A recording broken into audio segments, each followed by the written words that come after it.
On July 23, 2007, Jennifer Hawke-Petit walked into a bank in Cheshire, Connecticut, and asked to withdraw $15,000. She told the teller that her husband and 2 daughters were being held hostage and said that the captors would release her family if she gave them the cash.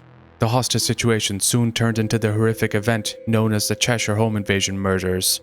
Cheshire is a small sleepy town in New Haven County, Connecticut, where bad things rarely happened.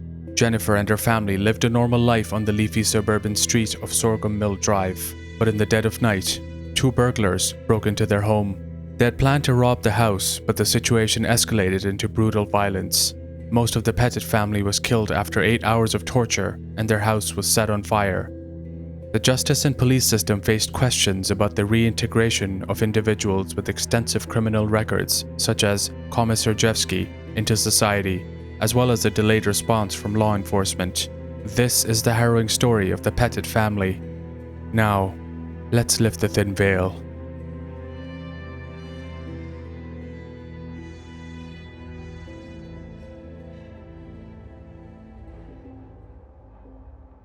From the outside, the Petits were a picture-perfect American family. William Petit Jr. was a respected endocrinologist in Plainville. He was also the medical director of the Joslin Diabetes Center at Connecticut Central Hospital. His wife Jennifer was a nurse and co-director of the health center at Cheshire Academy, which was a private boarding school. And their 2 bright daughters, 17-year-old Hayley and 11-year-old Michaela, both well-performing students at different private schools. In April 2007, William and Jennifer Petit celebrated their 22nd wedding anniversary. They had met at Children's Hospital in Pittsburgh in 1985, where Jennifer was a new nurse and William was a 3rd-year medical student. Their relationship would blossom fast, and they would eventually marry later that year and move to a home in Cheshire where they would have 2 daughters, Hayley and Michaela. The family was generous with their time and money, especially in support of multiple sclerosis, also known as MS, the disease Jennifer had been battling for 8 years. Throughout school, Hayley was passionate about track and sports and excelled at them. She had just graduated from Miss Porter's school, where she played varsity cross country and was a high honor roll student.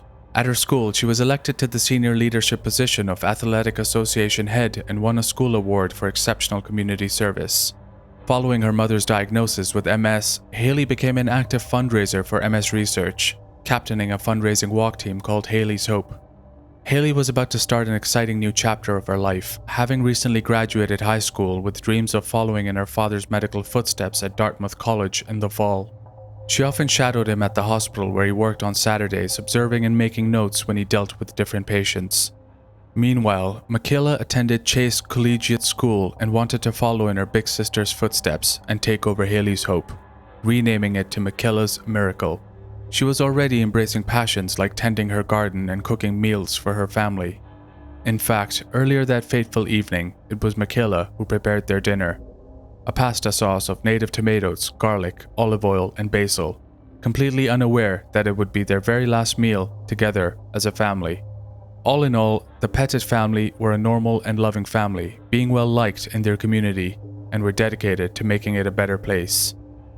This is in stark contrast to the people that would be responsible for their brutal end: Joshua Komisarjevsky and Steven Hayes. Born on August 10, 1980, Joshua Komisarjevsky came from a wealthy family but had a difficult childhood. He was adopted and raised in Cheshire, just 1.7 miles away from the Petit family. At a young age, he was diagnosed with oppositional defiant disorder, but his adoptive parents did not seek treatment due to their religious beliefs. It is rumored that he also experienced sexual abuse from an older foster sibling, but he would go on to abuse other foster siblings as well. Despite showing potential in school and wanting to become an architect, Komisarjevsky struggled with temptation and frequently got in trouble for burglary and drug charges during his teenage years. By the time he was 26, he had a daughter with a woman who later went into rehab for drug addiction. In the months leading up to the home invasion of the Petit family, Komisarjevsky started dating Carolyn Messel, who was only 18 at the time. Their relationship quickly became serious, but her father disapproved due to Joshua's criminal record and the belief that he was dating her because she looked underage. By the age of 26, Komisarjevsky had already amassed 18 arrests for home invasions, and he had developed an addiction to crystal methamphetamines. Despite the requirement for parole boards to review sentencing transcripts before considering parole, this crucial information was not included in Komisarjevsky's case file. His disturbing behavior involved breaking into homes, sometimes merely to observe people sleeping or listen to their breathing, without any intention of theft. Remarkably, despite these concerning actions, he was deemed intelligent and remorseful for his crimes, leading to his release in April 2007 after serving only 5 years of a 9-year sentence. Steven Hayes was born on May 30th, 1963 and had a difficult upbringing in Winsted, a small working-class Connecticut town. His parents divorced when he was a child, and he was raised by a single mother along with his 2 brothers, Matthew and Brian.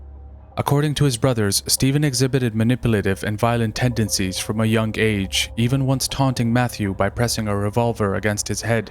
Steven was controlling and routinely blamed others for his misdeeds. Though he often claimed psychological issues, his family was skeptical. Matthew would go on to say, "Steve is not sick, he is cunning and calculated." In 1992, Steven would have a daughter who spent most of her time with her mother.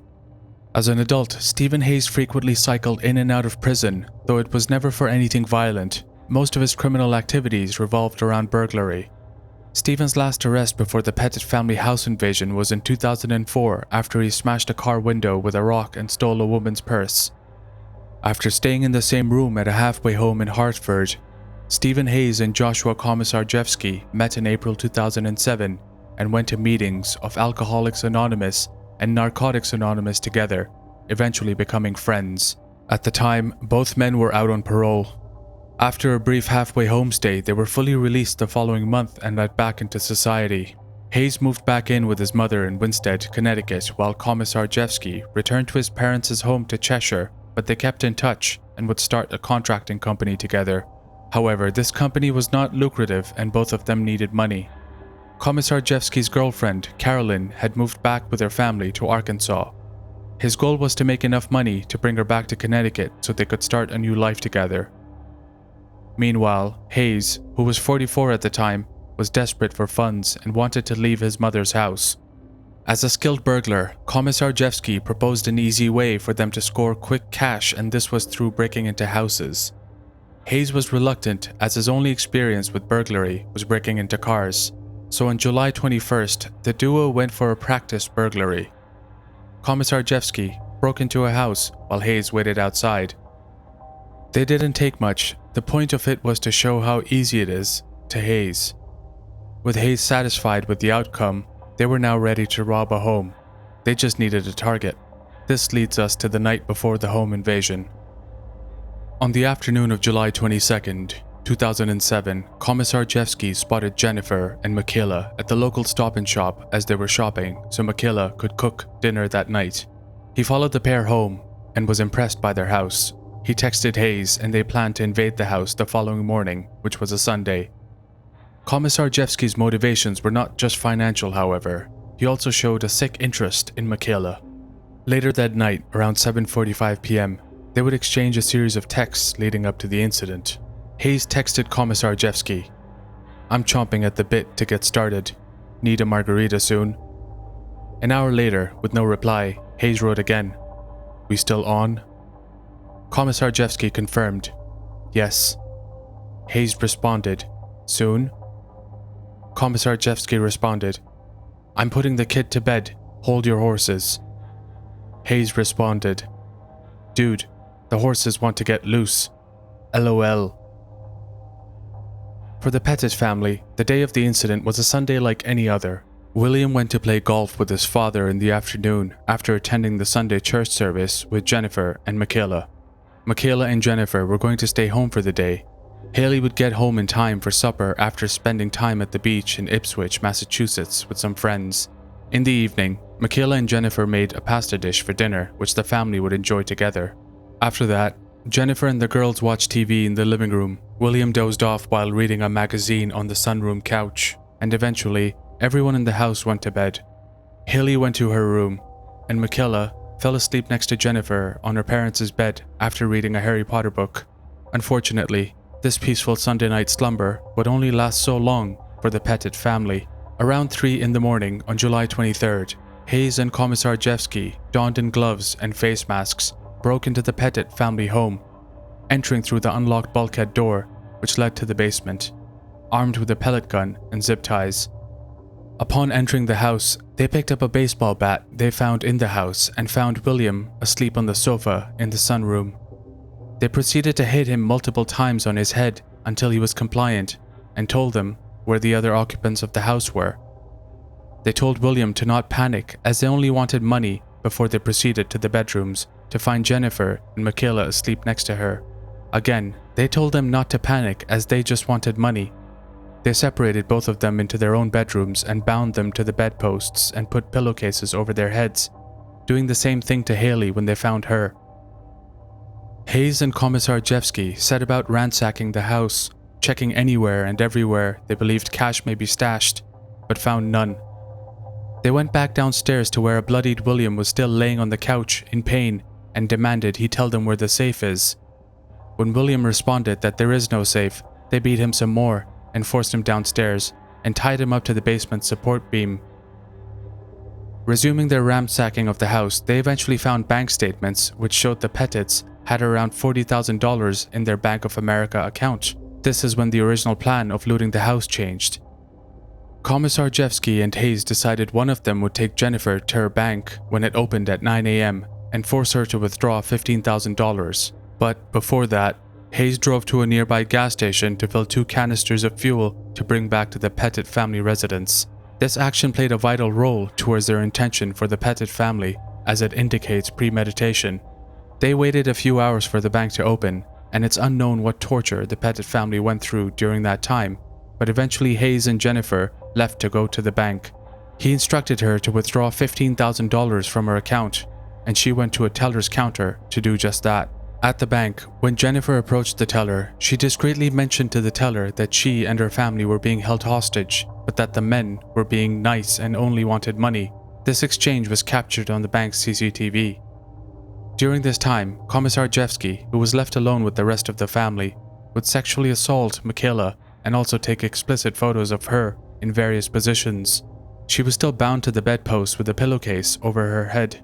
As Jennifer exited the bank around 9:21 a.m., the bank manager called 911 and informed them of the situation. I will discuss the controversy around the police towards the end of the video, but some questionable police decisions need to be mentioned here. Records showed that the bank manager was put on hold several times before she was able to raise her concerns. They even made her call back once directly to the police headquarters to give further details, which took even more crucial time. 7 minutes after the initial call was made, police then sent unmarked vehicles near the Petit family home and were aware of the vehicle Hayes and Jennifer were in, but did not stop them. One police radio conversation has a police officer questioning if Jennifer was making up the whole situation to steal money from her husband's account. In another police recording, a hostage negotiator called in to ask a dispatcher if he was needed at the scene. The dispatcher, after confirming with the deputy police chief, told the hostage negotiator he wasn't needed. Hayes and Jennifer would eventually return, and when Komisarjevsky met them again, he showed Hayes the explicit pictures of Michaela and what he'd done to her.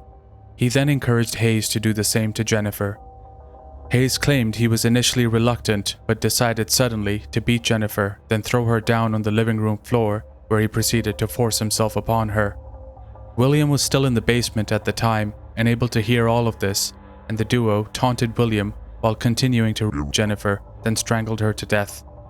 William managed to free himself by sliding up and down against the support beam, loosening the zip ties around his wrists. He took the opportunity to escape the house through the bulkhead door and crawled to his next-door neighbor's house. Because William was so badly beaten and bloodied, his neighbor was unable to recognize him and called 911. A policeman who was hidden close by in the trees spotted William and approached him with his gun in hand. William just desperately tried to communicate about his family who were still inside the house. While all of this was going on, Komisarjevsky discovered that William had escaped, and so they decided to douse the entire house in gasoline, ensuring the tied up but still alive Hayley and Michaela were covered as well, and then start a fire which slowly consumed the whole house. The duo attempted to flee in the Petit family car, but they barely made it down the driveway when they crashed into a police barrier at the end of the drive. They were detained immediately. By the time the firefighters arrived on scene, it was too late, as the fire had consumed the floor of the house Hayley and Michaela were in. 3 people were found dead in the home, Jennifer strangled in the living room, while Hayley and Michaela died of smoke inhalation upstairs. Hayley had managed to escape her restraints and run onto the landing, but was found collapsed at the top of the stairs. Michaela was still tied to her bed. This whole ordeal, from the time the duo broke in to the fire engulfing the house, lasted approximately 8 hours.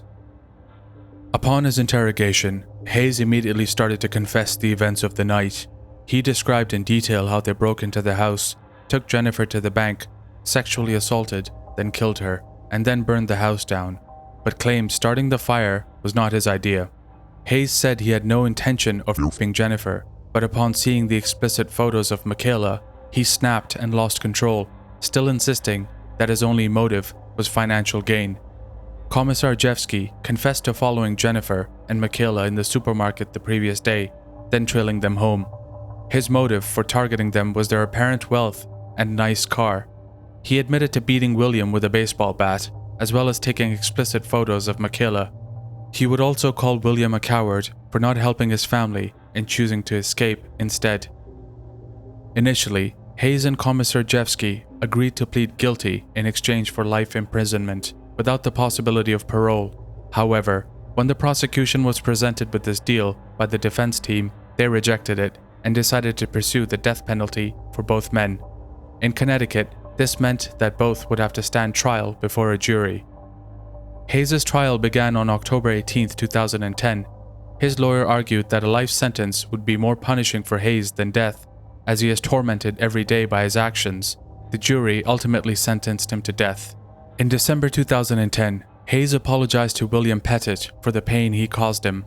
He made a statement praising the decision to give him a death sentence, saying it was an ideal outcome in his eyes. Komisarjevsky's trial began on October 13, 2011. During his hearing, he reaffirmed what he had confessed earlier, that he had no intention of killing anyone that night. He stated that he will never find inner peace and will always be filled with pain. His defense team would reference his childhood sexual abuse as being part of the reason why he did what he did that night. The jury also sentenced him to death. His deeply religious parents regretted not getting treatment for his disorders during his childhood, but also blamed his descent into the heinous crimes on a satanic cult.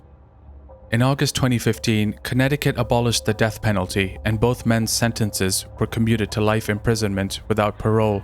Komisarjevsky's defense team filed a motion requesting a new trial, arguing that the trial should not have taken place in Cheshire due to the extensive media coverage of the murders. They also argued that Komisarjevsky was unfairly portrayed as a mastermind behind the crime, when in reality, it was Hayes who committed the murder and set the house on fire. However, the motion was ultimately denied as the judge believed both men to be equally responsible for their actions.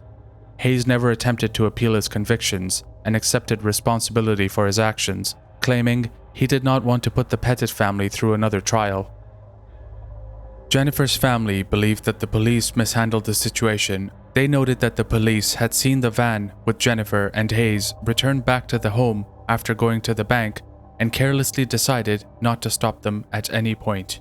The fact that the perimeter was kept around the house for around 30 minutes with orders not to go in, whilst Hayley and Michaela were inside going through the worst torture of their lives, was heavily scrutinized by the public and the media. The police argued that they were following standard hostage procedure, but the dispatcher's conversation with the hostage negotiator raises some eyebrows. Why didn't they ask him to come to the scene? The radio conversation with the police officers implying that Jennifer was faking the situation to access her husband's bank account also raises some questions about how seriously they were taking the situation initially when the timing was critical. William Petit has since remarried and started a new family and set up the Petit Family Foundation in memory of Jennifer, Hayley, and Michaela. This foundation supports a number of good causes, but most notably raises awareness about multiple sclerosis. The location of the Petit family house was turned into a memorial garden. If you enjoyed this video, please consider subscribing. Thank you for listening.